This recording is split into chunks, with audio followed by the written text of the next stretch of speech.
우리 기독교 안에는 여러 개의 교파가 있습니다. 기독교가 뭡니까? 위키백과를 찾아보면 예수 그리스도의 삶과 가르침의 바탕을 둔 아브라함계 유일신교, 예수를 메시아 그리스도로 믿는 사람들이라고 설명이 나옵니다. 기독교의 교파를 보면 우선 초대교회가 시간이 흐르면서 이 라틴어 중심의 서방교회와 그리스어 중심의 동방교회로 나뉘었어요. 그리고 이 서방교회는 로마 카톨릭으로 성장하였습니다.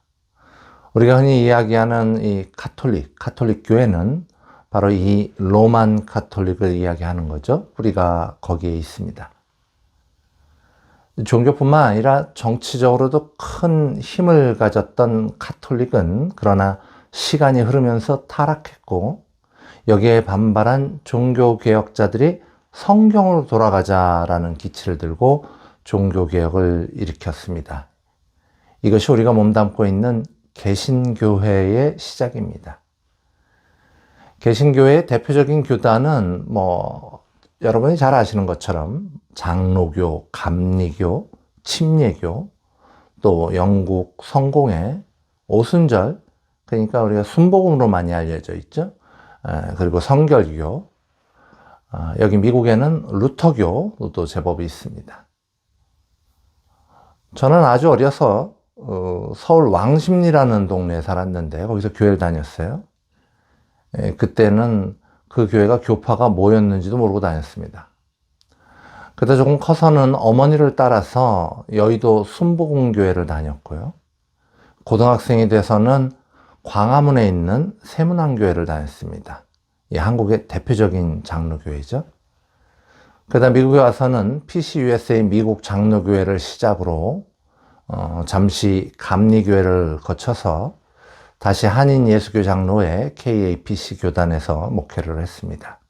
그리고 그 사이에 성결교 또 침례교 목사님들과 함께 이 개척교회를 돕는 그런 선교 활동을 하기도 했습니다.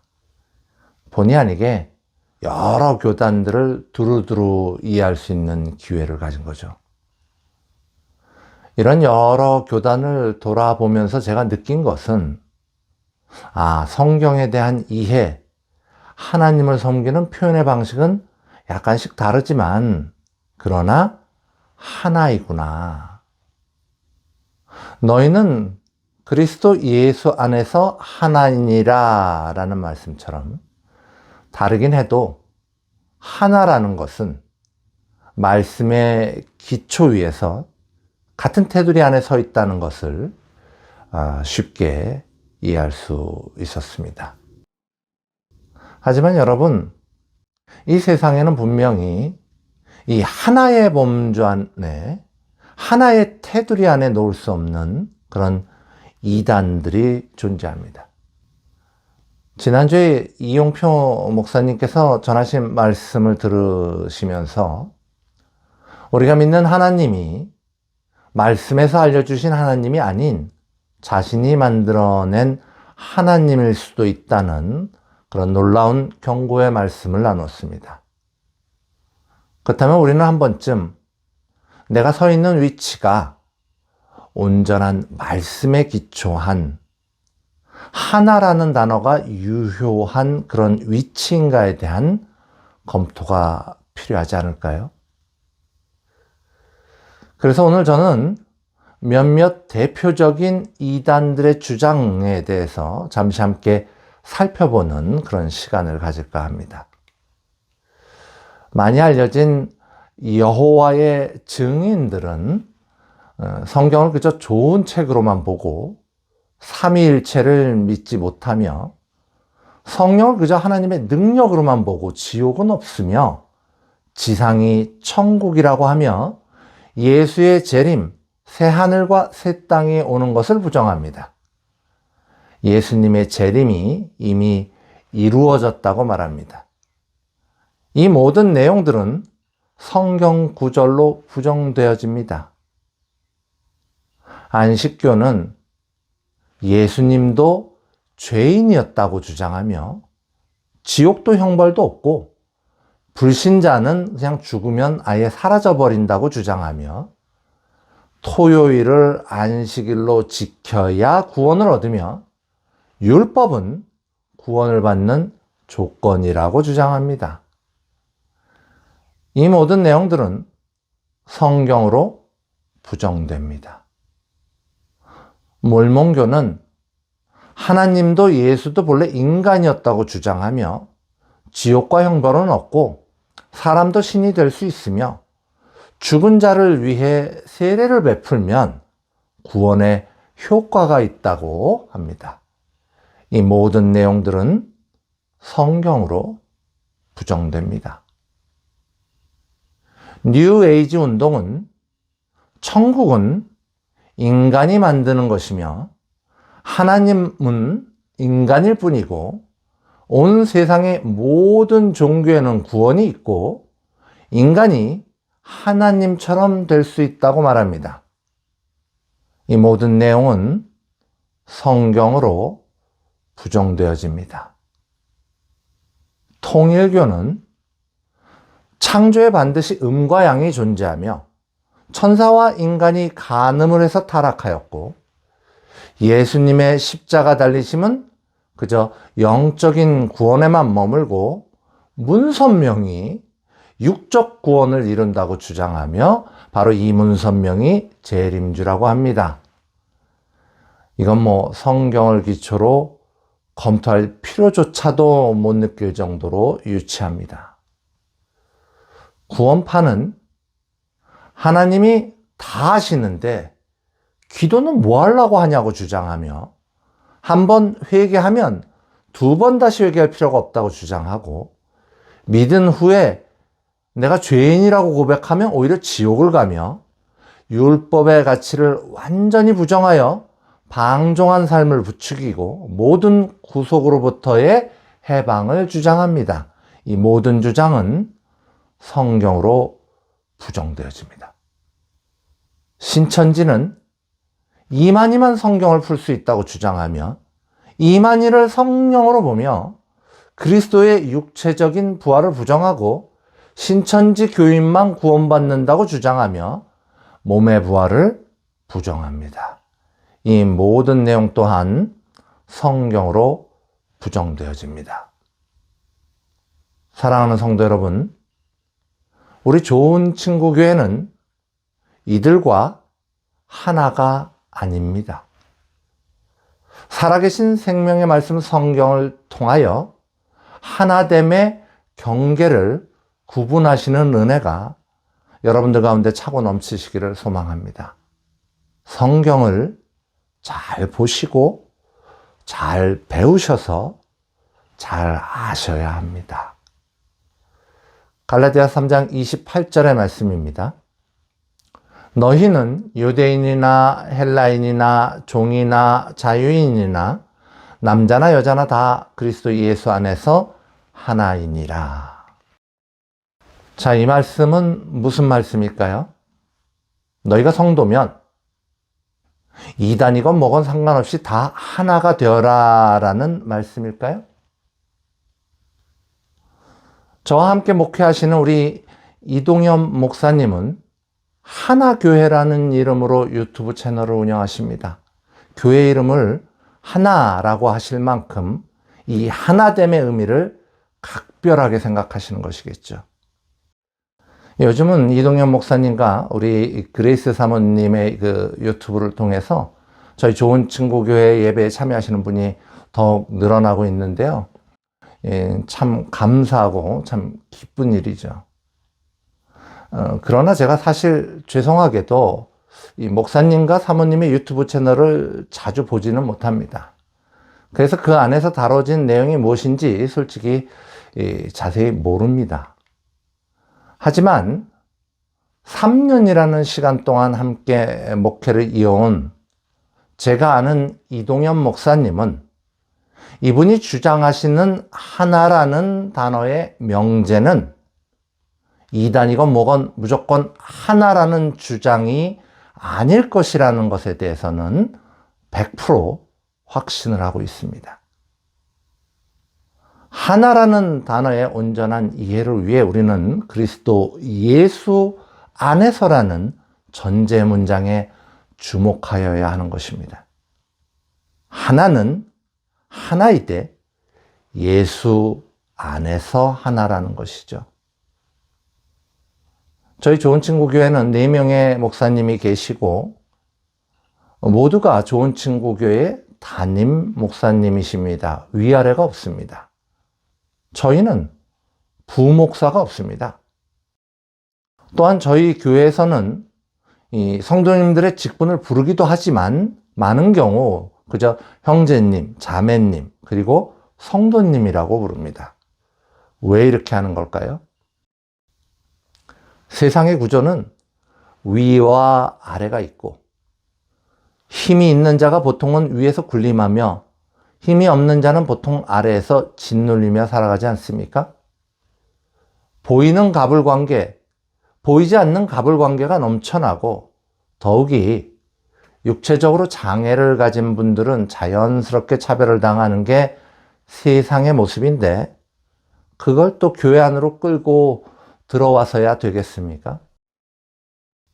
유대인이건 헬라인이건 종이건 자유인이건 여자이건 남자이건 모두 다 그리스도 예수 안에서 하나이다 라는 말의 뜻은 세상의 차별? 여기는 없어. 세상의 차별? 예수의 몸된 교회로 끌고 들어오지 마.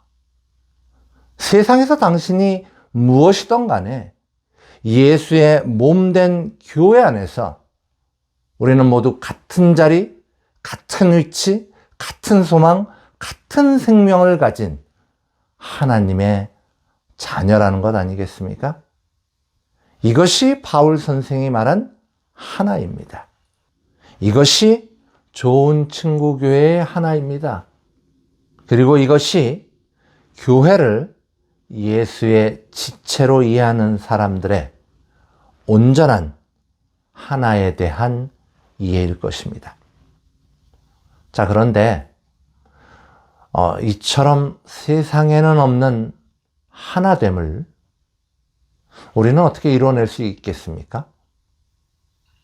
세상은 온통 갑을관계인데, 세상은 온통 힘과 권력을 찬미하는데, 한 주 내내 세상에 푹 빠져 사는 우리가 어떻게 예수 안에서 하나됨을 이뤄낼 수 있겠습니까? 그냥 열심히만 하면 됩니까? 갈라디아 3장 27절의 말씀이죠. 누구든지 그리스도와 합하기 위하여 세례를 받은 자는 그리스도로 옷 입었느니라. 예수 그리스도와의 연합, 그것이 하나됨의 시작입니다. 예수 그리스도와의 연합은 뭡니까? 예수와 함께 죽고 예수와 함께 부활 생명을 누리는 것이에요. 죄된 나는 죽고 예수의 생명으로 내가 사는 것입니다. 자, 다시 한번 본문을 보시겠습니다. 누구든지 그리스도와 합하기 위하여 세례를 받은 자. 이 본문에 쓰인 받은 자라는 단어의 원문을 보면 수동태를 쓰고 있어요. 누구도 능동적으로 세례를 받을 수 없다는 말씀입니다. 자, 그러나 이 말씀을 들으시면 어떤 분은 나는 내가 자발적으로 세례 받는다고 해서 세례 받았는데 나는 그냥 내가 받고 싶어서 침례 받았는데 뭐 이러실 수 있겠죠. 그러나 이것은 행위적인 물 세례를 두고 하시는 말씀들이겠죠. 할례가 구원의 요소가 될 수 없듯이 물 세례가 구원의 필수 불가결한 요소가 될 수는 없습니다. 그래서 본문에서 말하는 세례는 성령님이 주시는, 우리가 은혜로 받는 성령 세례를 이야기하고 있는 것입니다. 그러니까 수동태로 쓰는 거예요. 받는 거니까. 성령 세례를 받아야 예수님과 연합이 된다는 것이죠. 물 세례를 받는 순간 성령 세례를 받을 수도 있지만 성령 세례가 항상 물 세례를 동반하는 것은 아닙니다. 고린도전서 12장 12절로 13절의 말씀입니다. 몸은 하나인데 많은 지체가 있고 몸의 지체가 많으나 한 몸임과 같이 그리스도도 그러하니라. 우리가 유대인이나 헬라인이나 종이나 자유인이나 다 한 성령으로 세례를 받아 한 몸이 되었고 또 다 한 성령을 마시게 하셨느니라. 그러니까 성령님이 오셔서 나로 하여금 내 죄를 회개하게 하시고 예수를 믿게 하시며 예수를 나의 주시라 선포하게 하심으로 예수의 몸이 되게 하셨다는 말씀이죠. 저는 여러 번 반복해서 성령님의 도우심으로 예수를 믿게 된다는 말씀을 드렸습니다. 이처럼 성령님의 도우심으로 예수를 믿은 자들이 바로 성령 세례를 받은 자라는 말씀이에요. 중생한 자, 그러니까 우리말로 거듭난 자는 이미 성령 세례를 받았다는 말입니다.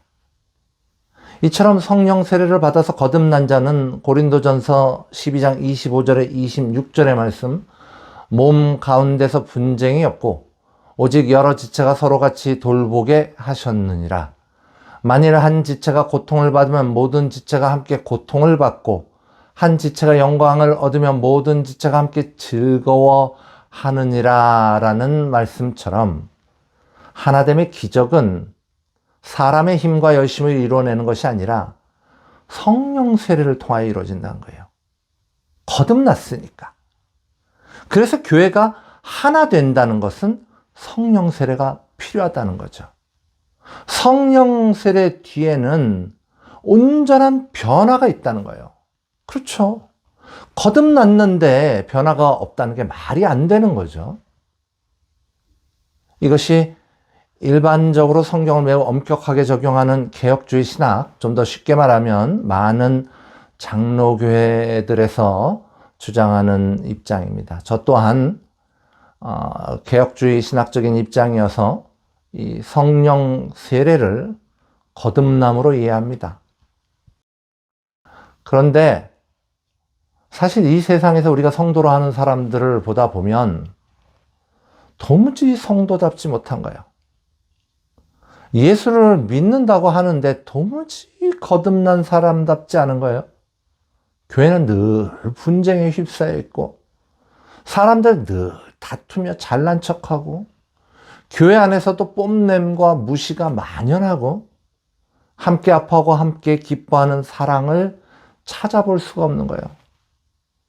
성도가 세상의 빛과 소금이라고 하는데 빛과 소금이기는커녕 조롱의 대상이 되는 거예요. 뜨겁지도 차지도 않은 맹맹한 성도들이 넘치는 거예요.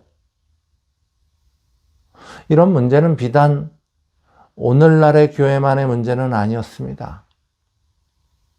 이미 그러한 일들은 오래전부터 교회 안에 있었고 많은 신실한 성도들은 변화를 갈망하고 있었어요. 그때 하나님은 귀하신 일꾼들을 세우셔서 전 세계적으로 부흥운동을 일으키셨습니다.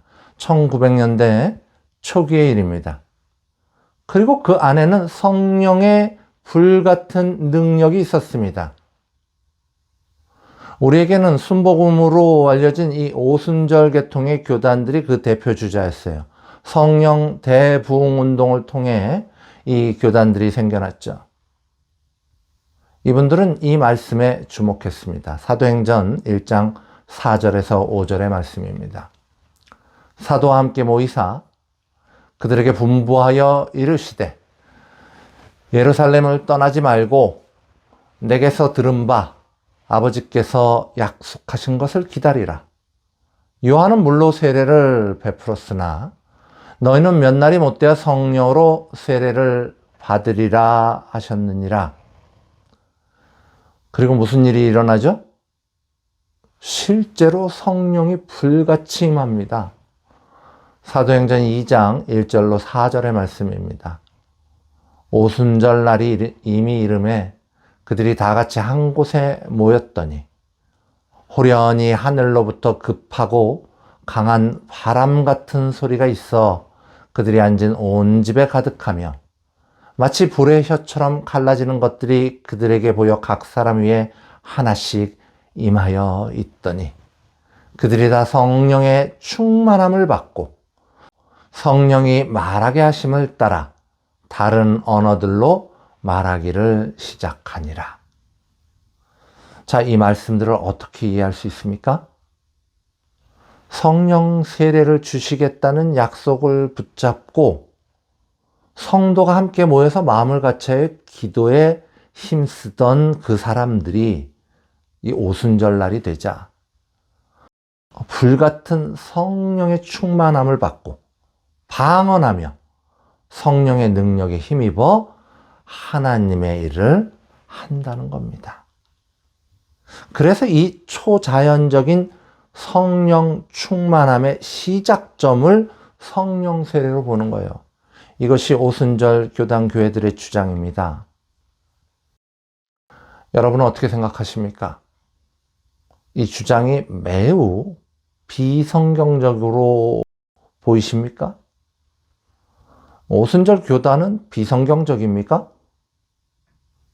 비성경적이었다면 이단이었을 겁니다. 그래서 사실 초창기에 오순절 교단을 이단 취급하기도 했습니다. 그러나 오늘 많은 성경학자들은 이러한 주장을 사도행전을 쓴 누가의 성령 세례에 대한 이해라고 보고 있습니다.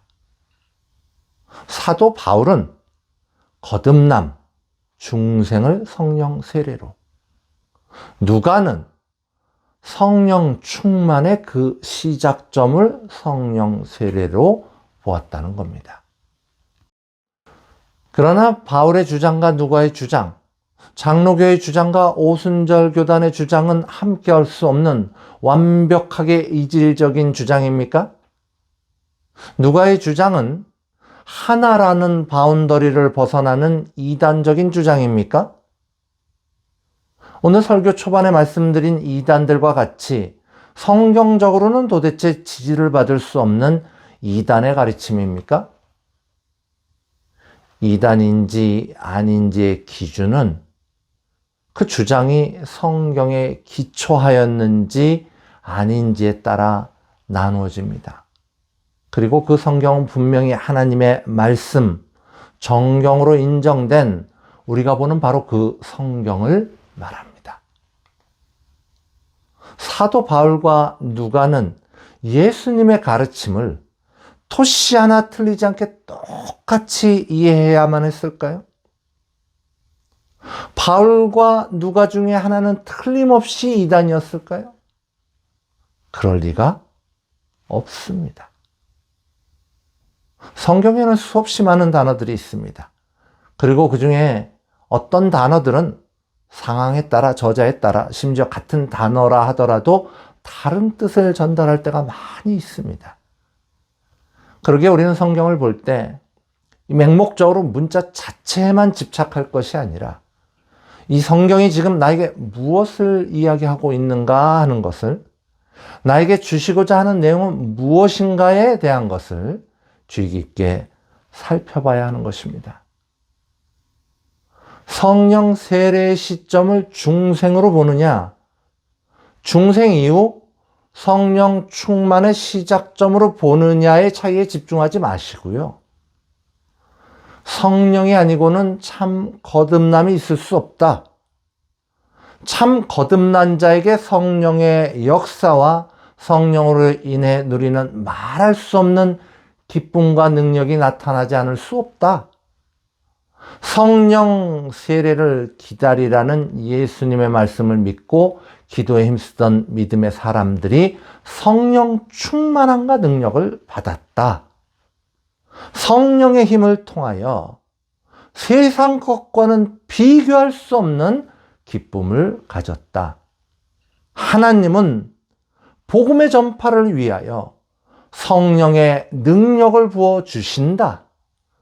성령의 도우심이 아니고서는 하나됨을 이룰 수 없다는 본질적인 가르침에 집중하시기를 소망합니다. 이런 의미에서 성령 세례와 성령 충만에 대한 바울의 이해와 누가의 이해는 다르지 않습니다. 우리가 바울의 이해를 따르던 누가의 이해를 따르던 개혁주의 신앙을 따르던 아니면 오순절 신앙을 따르던 우리는 예수 안에서 하나입니다. 그리고 우리를 하나 되게 만드는 힘은 성령 세례와 성령의 충만함이라는 말씀입니다. 그것이 바로 세상에는 없는 하나됨을 이루어내는 길인 것입니다. 사랑하는 성도 여러분, 갈라디아 3장 26절의 말씀을 보십시오. 너희가 다 믿음으로 말미암아 그리스도 예수 안에서 하나님의 아들이 되었으니. 성도는 하나님의 아들들입니다. 하나님의 아들들은 틀에서 찍어낸 것 같이 똑같아야 합니까? 우리의 모양은 들쑥 날쑥 다를지라도, 그래서 서로의 가시가 서로를 찌를지라도 우리는 성령의 세례와 성령의 충만함에 힘입어 하나를 이루어 갑니다. 아들은 서로의 모양이 다를지라도 아버지의 유업을 함께 받습니다.